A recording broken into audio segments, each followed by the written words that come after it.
Hi guys, in this video I'm going to be showing you how to add a header on Mastodon. So let's get started. First we're going to start off by going to our profile. We're going to click the icon in our bottom right corner. So you can see now we have no header. So in order to add one, we're going to click on the settings icon in our top right corner. Gonna swipe down and we're gonna select account settings that's located in the boring zone. I'm gonna click on continue. When we're here, we're gonna select the three stripes in our top right corner. Now we're gonna select the first option that we have, profile.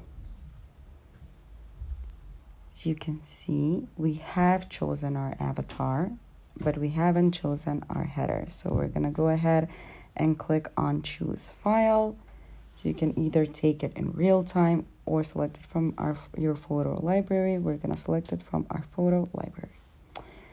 So for example, we want to add this orange picture as our header.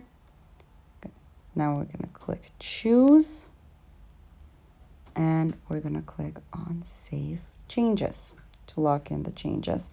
So now if we pull this down or click on cancel, here we're gonna click on done and we're gonna refresh our profile to see that the new header that we have just added has appeared. And that's how it's done. Thank you for watching. Do click the like button if this video helped you and subscribe to our channel for more helpful videos. Bye!